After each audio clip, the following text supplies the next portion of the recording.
सभी भाई बहनों को जय यीशु। आज हम सुनेंगे किस तरह संत पौलुस अपने जीवन की गवाही देते हैं।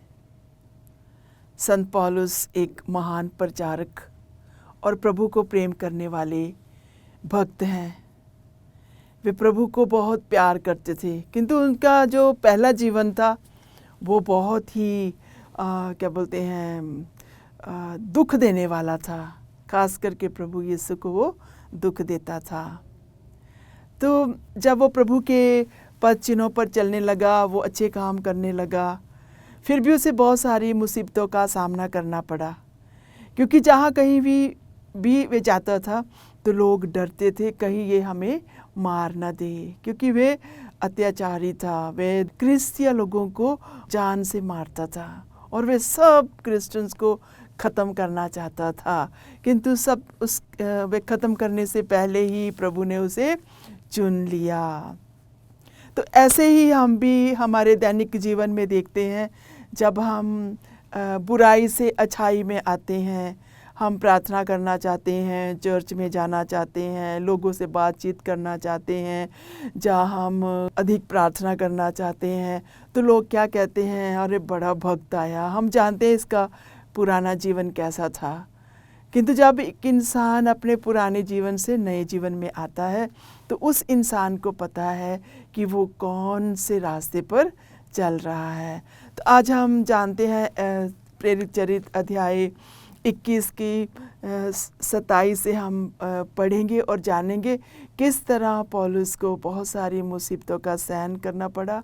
जब हम पूरे प्रेरित चरित्र में हम उसके विषय में जानते हैं, वे प्रचार करने लगा, उसकी गिरफ्तारी हुई, उसे बहुत सारे कष्ट सहने पड़े, किंतु हर कष्ट उसने प्रभु यीशु के प्रेम के लिए सहा।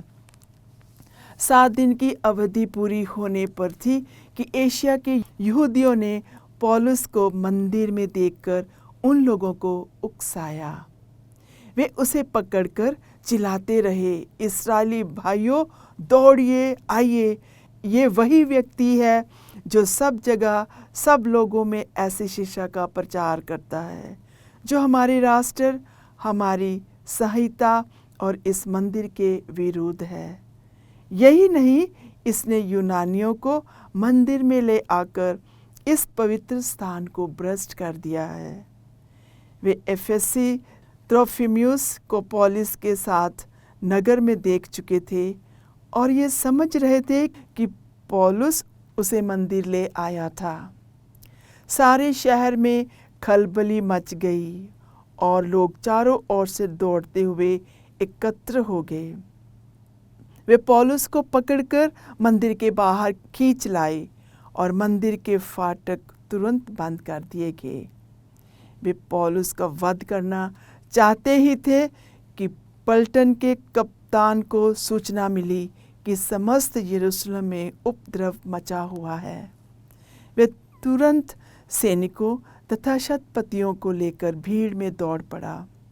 जब लोगों ने कप्तान और सैनिकों को देखा तो उन्होंने पौलुस को पीटना बंद कर दिया। कप्तान ने निकट आकर पौलुस को गिरफ्तार कर लिया और उसे 2 बेड़ियों से बांधने का आदेश दिया। तब उसने पूछा कि ये कौन है और इसने क्या किया। भीड़ में कोई कुछ चिल्ला रहा था तो कोई कुछ। शोरगुल के मारे कप्तान निश्चित रूप से कुछ नहीं जान सका, इसलिए उसने पौलुस को छावनी ले जाने का आदेश दिया। जब पौलुस सीढ़ियों तक आ गया तो भीड़ की रेल पेल के कारण सैनिकों को उसे उठाकर ले जाना पड़ा। भीड़ की भीड़ मारो मारो चिल्लाते हुए पीछे आ रही थी। जब सैनिक पौलुस को छावनी के अंदर ले जा रहे थे तो उसने कप्तान से कहा, क्या आपसे कुछ कहने की आज्ञा है?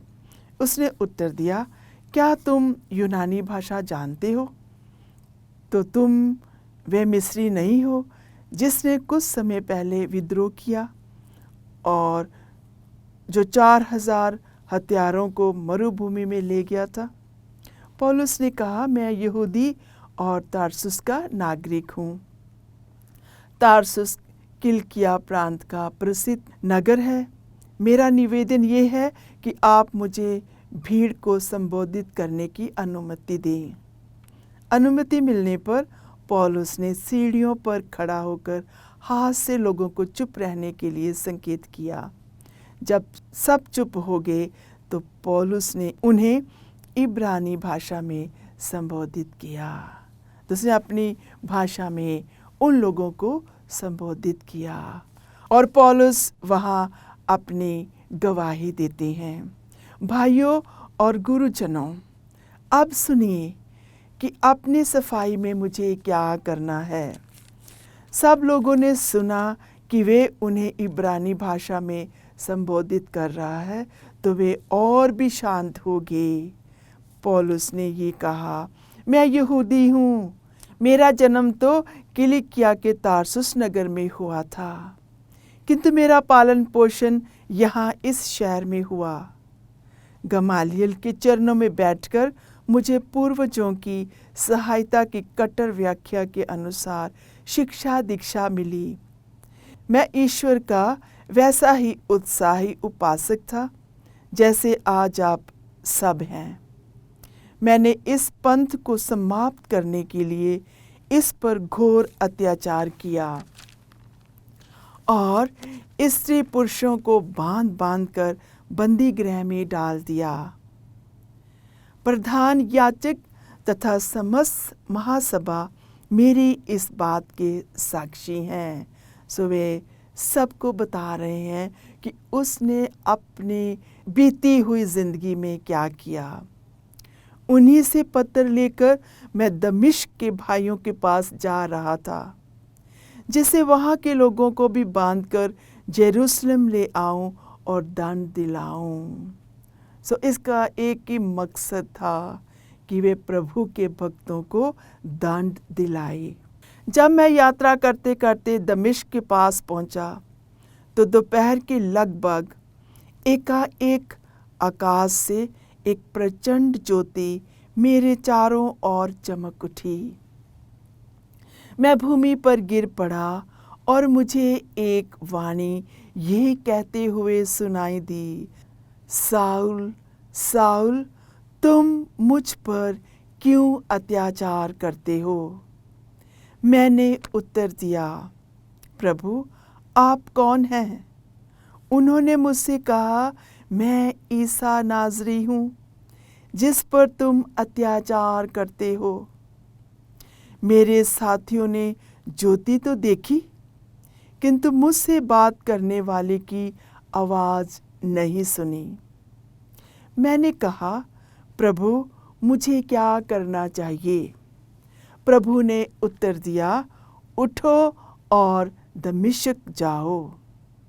तुम्हें जो कुछ करना है वे सब तुम्हें वहाँ बताया जाएगा। उस ज्योति के तेज के कारण मैं देखने में असमर्थ हो गया, इसलिए मेरे साथी मुझे पकड़कर ले चले और इस प्रकार मैं दमिश्क पहुंचा।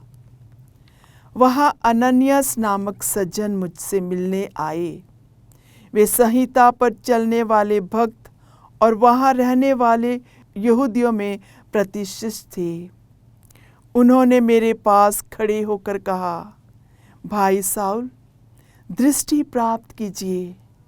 उसी क्षण मेरी आँखों की ज्योति लौट आई और मैंने उन्हें देखा। तब उन्होंने कहा, हमारे पूर्वजों के ईश्वर ने आपको इसलिए चुना है कि आप उसकी इच्छा जान लें, धर्मात्मा के दर्शन करें और उनके मुख की वाणी सुने, क्योंकि आपको ईश्वर की ओर से सब मनुष्यों के सामने उन सब बातों का साक्ष्य देना है जिन्हें आपने देखा और सुना है। अब आप देर क्यों करें? उठकर बपतिस्मा ग्रहण करें और उनके नाम की दुहाई देकर अपने पापों से मुक्त हो जाएं। जेरूसलम लौटने के बाद मैं किसी दिन मंदिर में प्रार्थना कर रहा था कि आत्मा से अविष्ट हो गया। मैंने प्रभु को देखा और वे मुझसे ये कह रहे थे, जल्दी करो, तुम यरूशलेम से शीघ्र ही चले आओ, क्योंकि वे मेरे विषय में तुम्हारा साक्ष्य स्वीकार नहीं करेंगी। मैंने कहा, प्रभु, वे जानते हैं कि मैं आप में विश्वास करने वालों को गिरफ्तार करता था, हर सभागृह में उन्हें कोड़े लगवाता था, और जब आपके शहीद स्तेफनुस का रक्त बहाया जा रहा था तो मैं उसका समर्थन करते हुए वहाँ खड़ा था। जो लोग उनका वध कर रहे थे, मैं उनके वस्त्रों की रखवाली कर रहा था। इस पर प्रभु ने मुझसे कहा, जाओ, मैं तुम्हें गैर यहूदियों के पास दूर दूर भेजूंगा। लोग पौलुस के इस कथन तक सुनते रहे, किंतु अब वे चिल्ला उठे, पृथ्वी पर से इसे मिटा दो, ये जीवित रहने योग्य नहीं। जब वे चिल्लाते, अपने कपड़े उछालते और हवा में धूल उड़ाते रहे, तो कप्तान ने उसे सामने ले आने और कोड़े लगाकर उसकी जांच करने का आदेश दिया, जिससे ये पता चले कि लोग पौलुस के विरुद्ध इस प्रकार क्यों चिल्ला रहे थे। जब वे कोड़े लगाने के लिए उसे बांध रहे थे, तो पौलुस ने पास खड़े शतपति से पूछा, क्या आप कानून के अनुसार ऐसे व्यक्ति को कोड़े लगा सकते हैं जो रोमन नागरिक है और दोषी भी प्रमाणित नहीं हुआ है? यह सुनकर शतपति कप्तान को इसकी सूचना देने गया और बोला, आप ये क्या कहना चाहते हैं? ये व्यक्ति रोमन नागरिक है। कप्तान ने पौलुस के पास आकर कहा, मुझे ये बताओ, क्या तुम रोमन नागरिक हो? उसने कहा, जी हाँ। इस पर कप्तान ने कहा, तुमको ये नागरिकता मोटी रकम देने पर प्राप्त हुई। पौलुस ने उत्तर दिया, मैं तो जन्म से ही रोमन नागरिक हूँ। इसलिए जो लोग पौलुस की जांच करने वाले थे, वे तुरंत हट गए, और कप्तान भी ये जानकर डर गया कि मैंने एक रोमन नागरिक को बेड़ियों से बंधवाया है। पौलुस महासभा पर दृष्टि दौड़ाकर बोला, भाइयों, मैं इस दिन तक ईश्वर की दृष्टि में शुद्ध अंतःकरण से जीवन व्यतीत करता रहा, किंतु प्रधान याजक अननियास ने पास खड़े लोगों को आदेश दिया कि वे पौलुस को थप्पड़ मारे।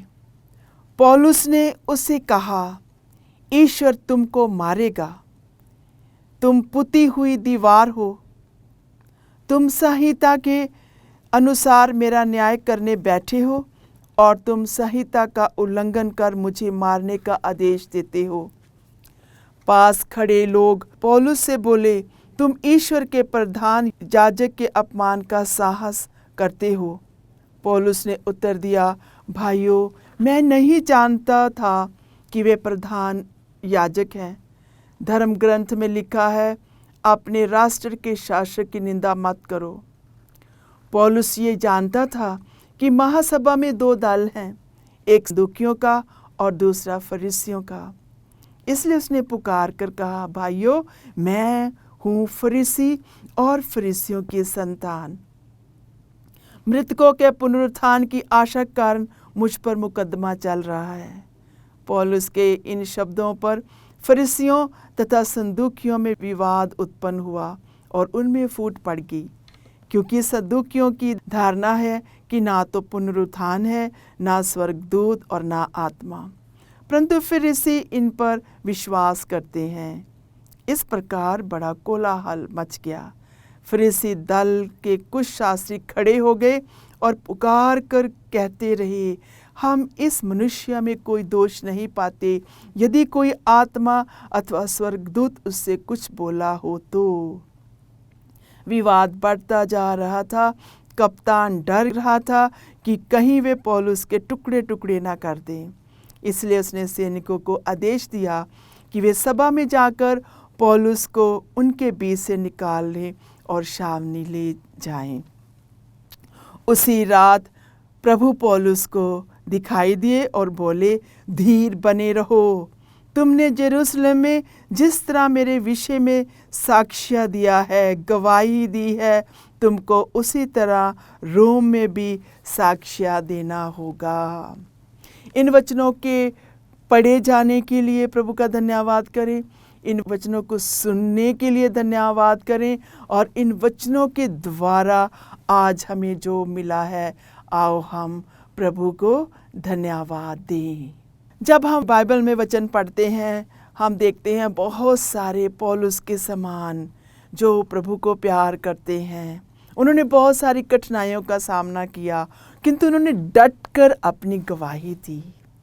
आज प्रभु हम सबको बुलाते हैं कि हम भी अपने जीवन में एक गवाह बने, एक साक्ष्य बने। प्रभु कहते हैं, जाओ, मैं तुम्हें आदेश देता हूँ, राष्ट्र राष्ट्र में जाओ, मेरे नाम का प्रचार करो और मेरे नाम की गवाह बनो। तो इस युग में, इस समय में हमें प्रार्थना की बहुत ज़रूरत है।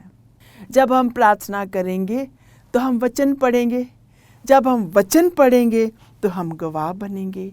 जब हम वचन पढ़ते हैं तो हमारी आत्मा में बढ़ोतरी होती है, हमारी आत्मा को आत्मिक भोजन मिलता है।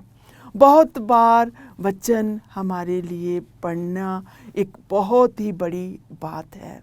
जब हम बाइबल को लेते हैं हमें दुख हम थक जाते हैं, किंतु यहाँ पे हम देखते हैं संत पौलुस बड़े शौक से प्रभु के नाम को फैलाते हैं। पल पल पर संत पौलुस को बहुत सारे दुख सहने पड़े, पल पल पर लोग उस पर शंका करते थे, पल पल पर लोग उस पर चिल्लाते थे, किंतु फिर भी पौलुस ने धैर्य नहीं छोड़ा। जैसे वचन में लिखा है, प्रभु यीशु उस रात पौलुस को दिखाई दिए और बोले, धीर बने रहो। इसी तरह जो साक्ष्य आज तूने दिया है, इसे यरूशलेम में भी देना होगा। आओ हम खास प्रार्थना करें अपने लिए, अपने परिवार के लिए, कि प्रभु हमें वचन पढ़ने के लिए शक्ति दे।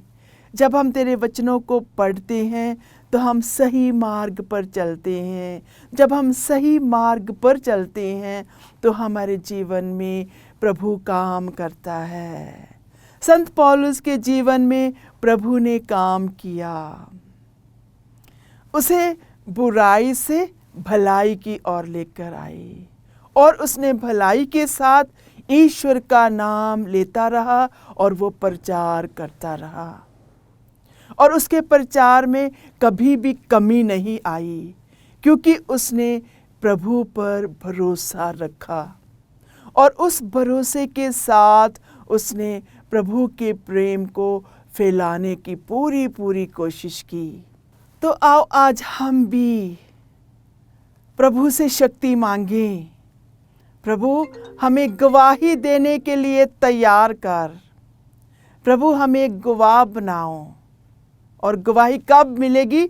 जब हम वचनों को पढ़ेंगे और कलीसिया के नियमों पर चलेंगे। आओ हम प्रार्थना करें। हे पिता ईश्वर, हम तेरा धन्यवाद करते हैं। समय समय पर प्रभु तूने अपने भक्तों को चुना, संतों को चुना, जो अच्छा जीवन जीकर उन्होंने अपने जीवन की गवाही दी, और उस गवाही से प्रभु आज हमें शक्ति मिलती है कि हम भी उनके समान गवाह बने और सुसमाचार के लिए अत्याचार सहकर तेरे नाम को फैला सकें। ये प्रार्थना करते हैं प्रभु यीशु के नाम से, आमीन।